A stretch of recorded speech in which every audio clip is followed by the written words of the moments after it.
Hello everyone. Welcome on this tutorial on the MCDU. Today we are going to have a look on the basic function of the MCDU and how to set up a sample route. There are different software versions installed in the MCDU, depending on the airline and on the airplane. In this case depending also on the simulator. But anyway, the operation is pretty much identical. Let's start programming the MCDU. For a correct planning, we are using the following flow, as in the picture. For simplicity, we are not considering the secondary flight plan.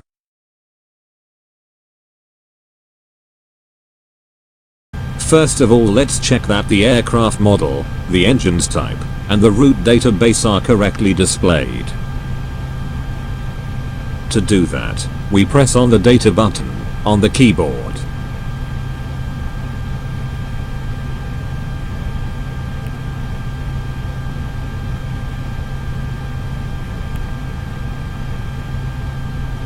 Now we select aircraft status.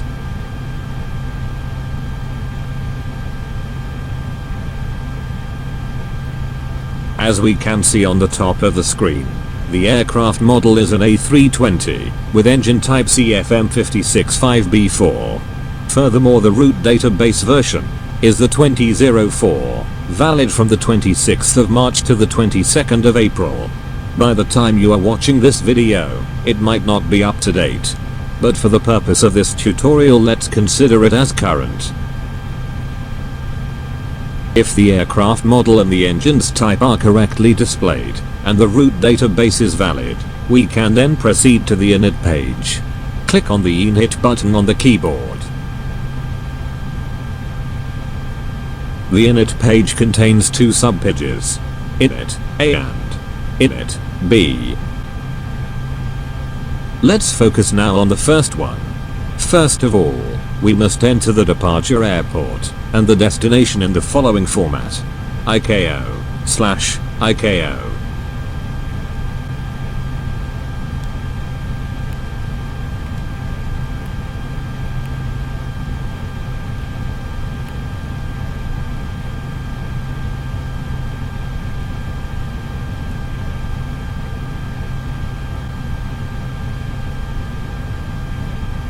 On the top left, we can find company routes. Here you can load a previously saved route from the company database. If you are inserting a new one, just leave this field blank. On the second line we can insert the alternate airport. If it is not necessary to have an alternate, you can just leave it blank. In our example, let's put Lima India Mike Charlie.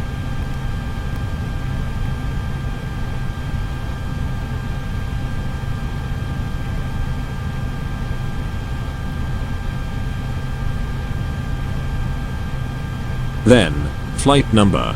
To add some more realism, you can use a real flight number, or just put a random code.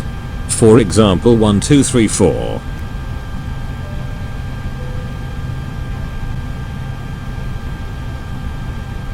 Cost index. The cost index is an important input, because, from this number, the computer will figure out the best speed for climb, cruise, descent, in order to match the operating costs of the aeroplane, dictated by the company. The lower the cost index, the more fuel saving and the lower the speeds in the various phases of the flight. If you put, say, 99, the aircraft will travel very close to the maximum operational speeds. As a good compromise, let's put 30.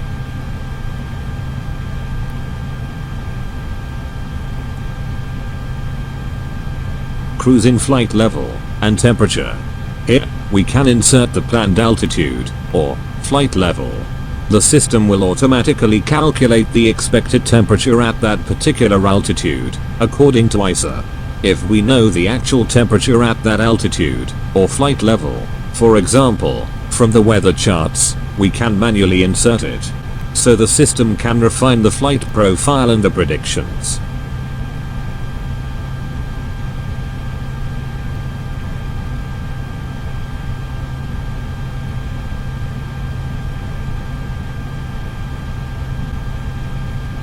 tropopause.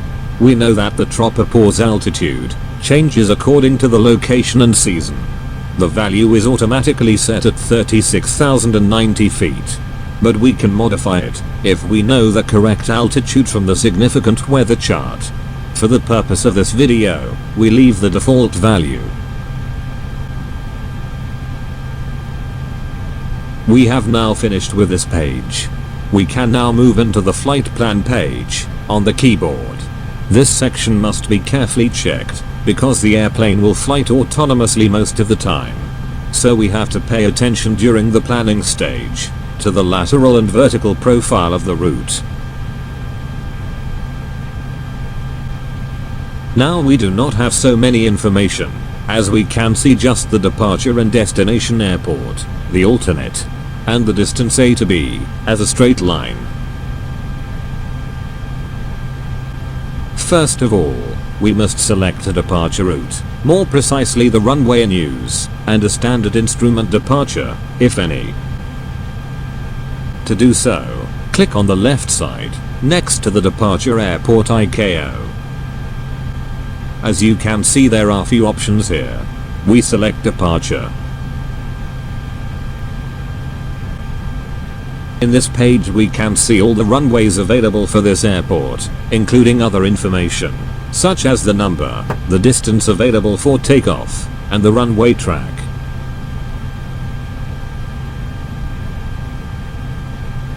Furthermore, the presence of an ILS, with its identification and frequency. Let's select runway 04. Now we can have a look on all the SID available. You can scroll down to see all of them.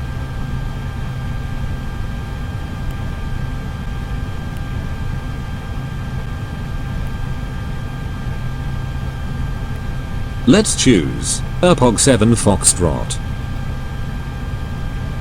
As you can see, on the top, we have the runway selected, the SID selected, and there are no transitions for this procedure.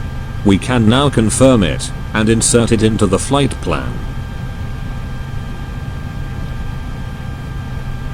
Perfect. Now we have all the SID waypoints inserted into the flight plan page. You can scroll down in order to check them with the charts.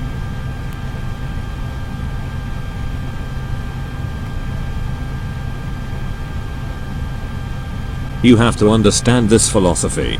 On the left side, we have the so-called lateral revision.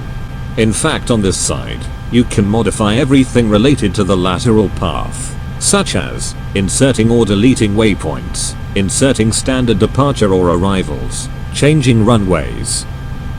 On the right side, instead, we have the vertical revision. It means that we can modify everything related to the vertical profile of the route.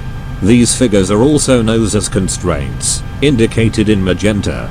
We can insert for each waypoint particular speed limitations, altitude at which we must stay above or below. Furthermore, also time constraints. For example, here we have a plus 1000 feet constraints. It means that we must be at or above 1000 feet when passing this waypoint. Here we have a speed limitation of 210 knots. When passing this point, our speed must be at or below 210 knots.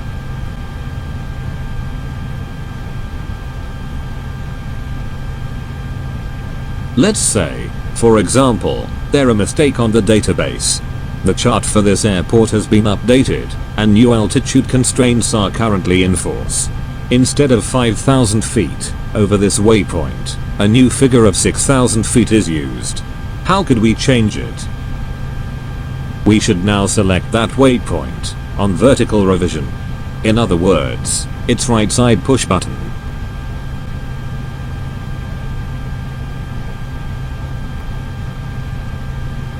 Here, we can find another sub-menu with multiple options. Let's put plus 6,000 feet.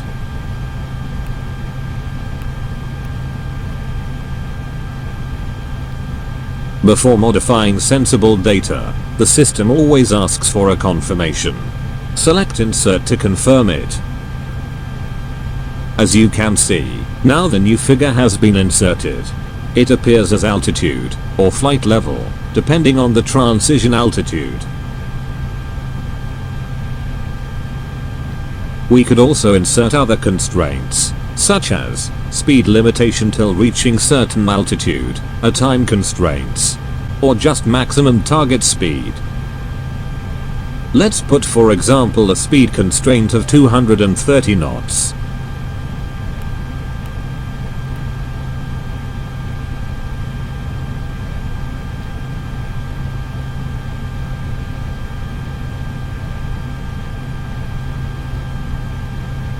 Now the speed limitation is displayed in magenta.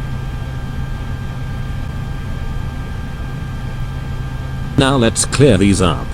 Click on the clear button, then select the item.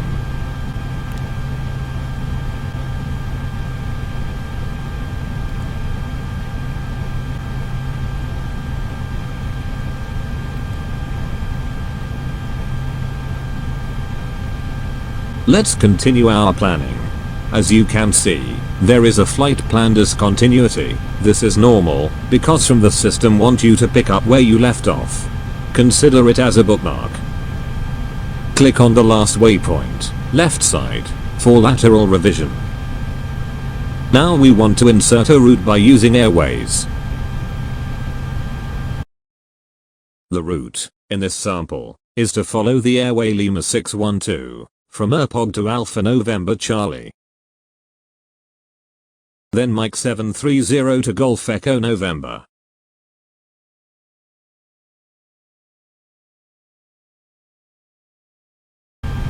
Click on Airways. The system is pretty smart. In fact, there are two ways of inserting the route. The first one is the very common old method of inserting airways and waypoints, and so on. The new method is just to insert the airways. The system already knows which is the intersection waypoint. I will show you both methods. This is a classical method of inserting airway waypoint, and so on. Now I'm gonna erase everything to try the other way.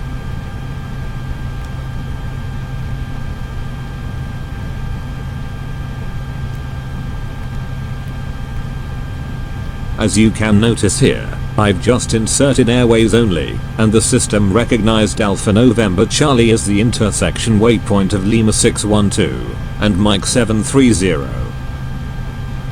Imagine to do so for a very long route. This will save a lot of time.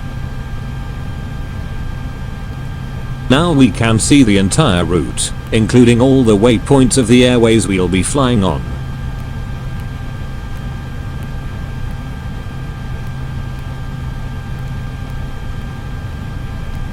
The flight plan discontinuity is again our reference bookmark. I want you to notice a small detail. Every time you scroll up or down the flight plan page, the destination airport is always shown in the last row, in white color. This is because, if you have to modify the arrival route, or the runway, and say you have a 10 pages flight plan, you don't need to flip 10 pages on the MCDU to find it. The destination airport is immediately accessible anytime. In order to insert an arrival route and the runway news at destination, never use the green waypoint. Use always the white one on the last line of the MCDU. Now select arrival. We can see all the approach procedure available. For example, for the same runway we have an ILS Yankee or Zulu. We have also access to other informations, such as runway length, final approach course, ILS frequency, etc. Select the ILS Zulu for runway 36. The runway and the type of approach have been selected. We can now scroll down to select a standard arrival route.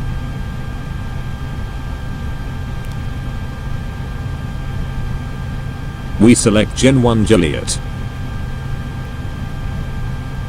The first line is a confirmation of what we had just selected.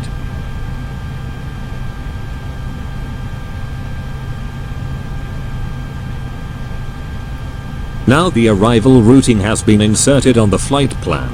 and we can see all the waypoints and constraints. We have to quickly check if there's still any discontinuity. If you want to go back to the beginning, you don't have to scroll up for hours. I'm gonna teach you a trick. Click again on the flight plan push button. As you can see, we are now back to the top. Likewise, if you want to change something on the bottom, you don't have to scroll down for the whole day. Go on the other way round.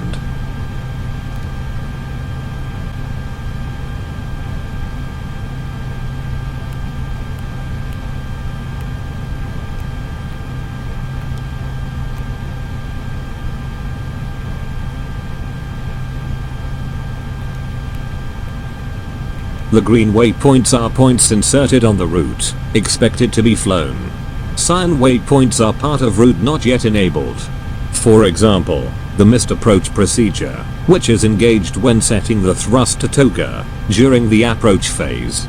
Or the alternate route, which can be enabled from the MCDU. But we'll talk about this in a dedicated video. We have now to check visually, on the map, the route geometry. To do so, we must set the map in plan mode from the so-called FS control panel. We can also adjust the range. For this purpose, I suggest you to use 10 or 20 nautical miles. Furthermore, in order to see on the map all the speeds and altitudes constraints, engage the constraints function on the FS panel. Now the navigation display is in map mode. Remember, on the MCDU flight plan page, the next waypoint is always the second line, shown in white, till when we passed it. The first line is always the point we are coming from. As we can see, by scrolling the page down, we can pass from a waypoint to another. And the waypoint centered on the map is always the second line of the MCDU. We can notice the corresponding constraint displayed on the map. Now we can adjust the range and check if there's any discontinuity.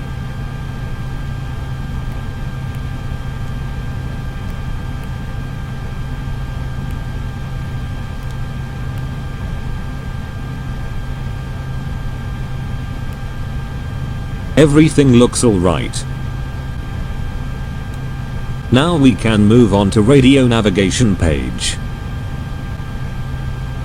Here we can tune VOR stations, ILS, ADS. We can manually select a station by inserting the frequency, or even just the ID. VOR and ADS stations can be displayed on the navigation display, with the dedicated switches on the FS panel. We have to pay attention to the size of the font. Small font is something decided by the system. Big font is something manually put by the pilot. In this example, Prepar3d Sierra VOR has been automatically tuned by the system. If I want to insert another station, by typing the ID or the frequency, it will be shown with a big font.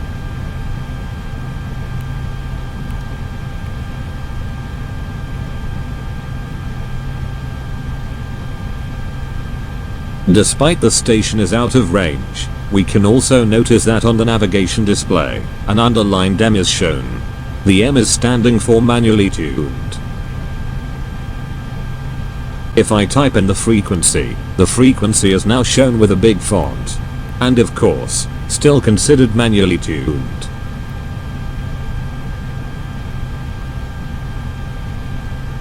Remember, a manually tuned station will remain fixed until the pilot insert a new station, or when clearing the inserted frequency, thus leaving to the system the freedom to auto-tune other nav aids.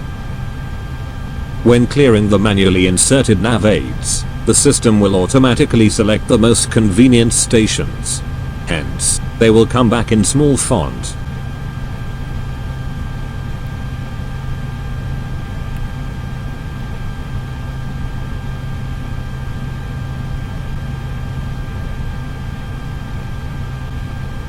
Perfect. We have now finished the first part of the planning. Let's crack on the second phase, which deals with weights and performance. we have to come back for a while to the init page. Do you remember that we said there are two pages, init A and init B? Anyway, every time you notice this symbol, two opposed arrows, it means that there's another page available. You should use the left and right arrow on the MCDU keyboard.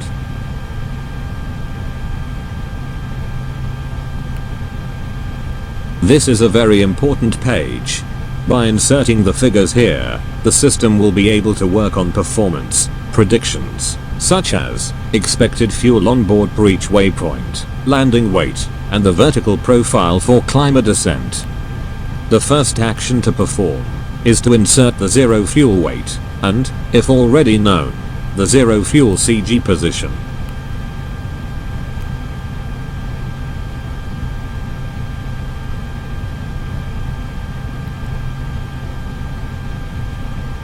Then, we insert the actual fuel quantity, expressed in tons. You can round up this number.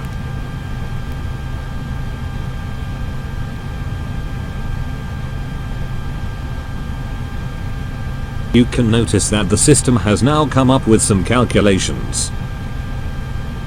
It's also very important to understand the color coding of the figures. For example, blue figures. They are modifiable data. For example, the taxi fuel, the block fuel, the headwind component, etc. etc. Green figures. These are predetermined data, not modifiable by the pilot. For example, takeoff or landing weight, trip fuel, etc. Let's see what happened when trying to modify a green figure. As you can see, it's not allowed. Let's set the taxi fuel to 0.4.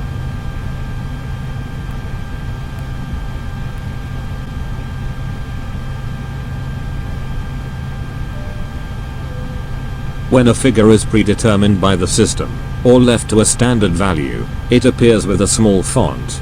If it has been manually inserted, or modified, it will be shown with a big font. If we clear that field, it will come back to the default figure. Trip wind.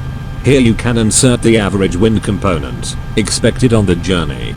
There are two ways of inserting this value, in case of headwind or tailwind. We can write H for headwind, followed by the wind velocity in knots. For instance, H25. Let's consider a 15 knots tailwind component. We can in this case type T15.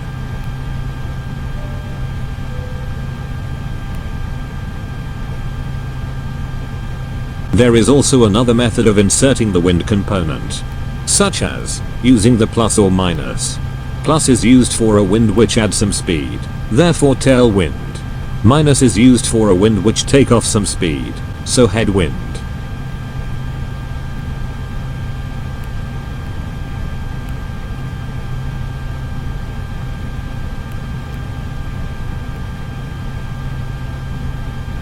If you are not happy with the predetermined final reserve fuel, for example, if you want some more holding time, or more fuel for the alternate, you can modify this figures. The holding fuel, or time, in this page is called final.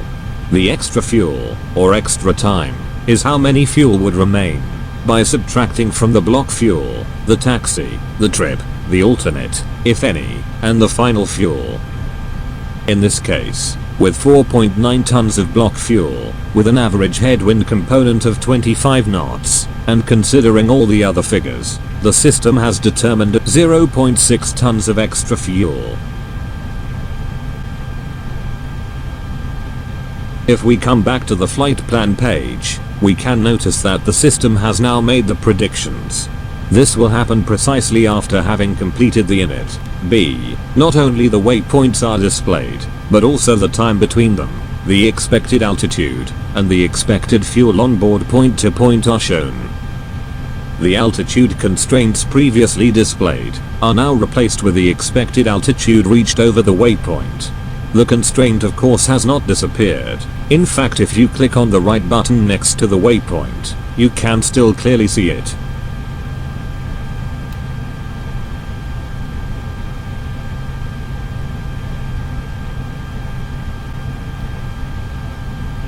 A little magenta dot shows that, with the actual weight and performance, the aircraft is able to achieve the minimum profile, or gradient. If for instance, we put 8,000 feet as minimum altitude over that waypoint, it will be very unlikely to happen. In fact, now we have an amber dot, meaning that the minimum performance are not met, and we will be most likely below the constraint.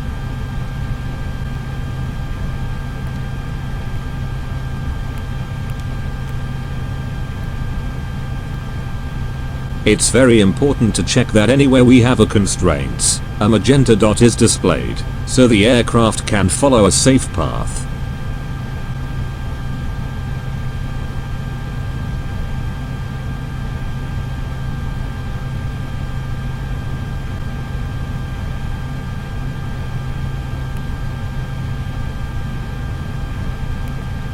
Let's go to the progression page.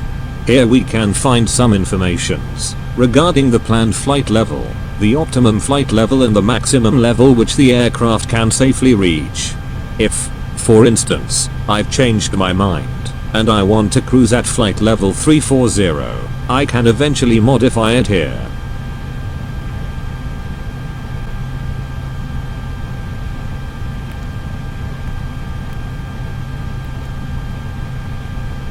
Or I can change it on the init page. Let's put again 360.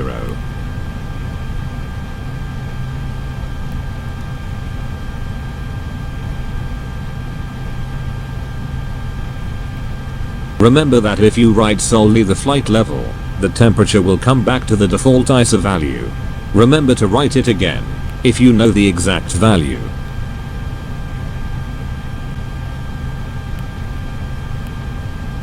Another important feature to notice is that the GPS must be the primary source, for a better accuracy.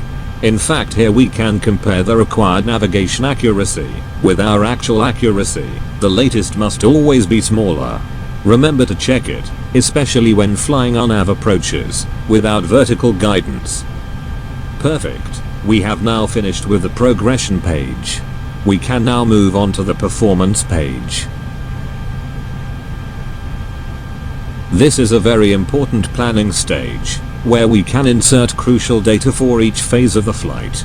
In this tutorial we are now considering the takeoff performance. First of all, check that the runway news is correctly displayed. Remember, if you change the runway from the flight plan page, after having filled the performance figures, you will lose these data. I will show how to obtain these numbers in another dedicated video. You can find some softwares or websites where you can find the V-speeds, the flex temperature, and other parameters by inserting the runway length, the takeoff weight, the weather conditions, etc. etc. In this tutorial we assume that everything has already been calculated.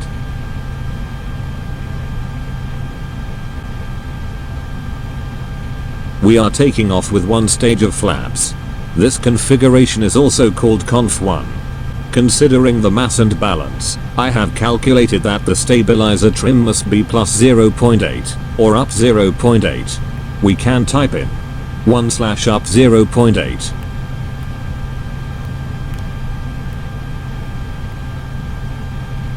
In case of a negative value, we can type in, for example, 1/down 0.3. Down is recognized as DN.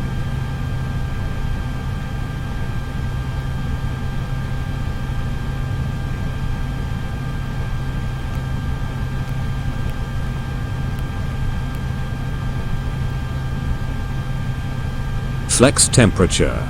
The flex temperature is used when the aircraft does not need full power for takeoff, in case of a very long runway, or a relatively low weight. If we insert 58 degrees Celsius, the system will apply the toga thrust in a 58 degrees day, even if the actual temperature is, for instance, 23. The higher the temperature, the lower the thrust setting, and vice versa. Thrust reduction and acceleration altitude. We must pay attention to these figures, because here we are telling the system when we want to reduce the thrust setting from flex or toga to climb thrust, and then at which altitude we want to accelerate, from V2 plus 10 to the green dot speed or above. I will use the standard procedure as shown in the picture. Thrust reduction will occur at 800 feet AGL, so 800 plus the airport elevation, and the acceleration altitude at 3000 feet plus the airport elevation. In this case relatively 850 and 3050 feet.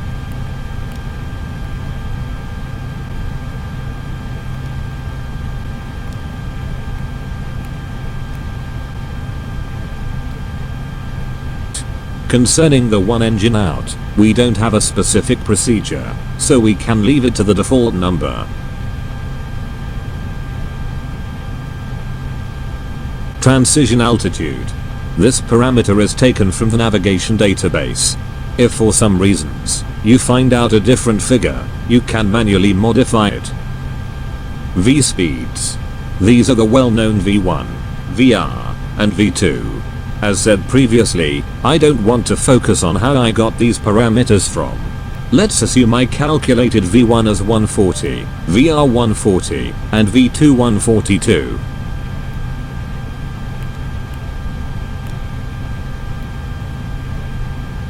Let's pay attention for a while to the flaps retraction and green dot speed. This is pretty important because, let's say that just after the takeoff, you have a tight turn with a maximum speed of 180 knots. If the green dot is above 180, you can't retract the slats till the turn completion.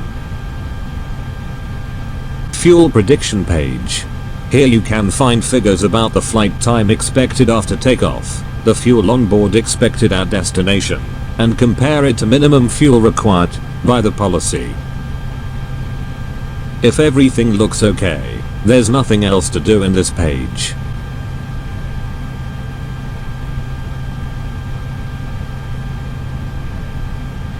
Don't forget to set your navigation display to ARC mode, or any other modes available, but don't leave it in plan mode.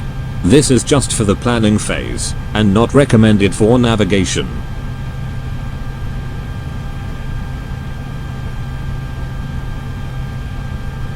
Both MCDUs are connected each other via a so-called crosstalk bus.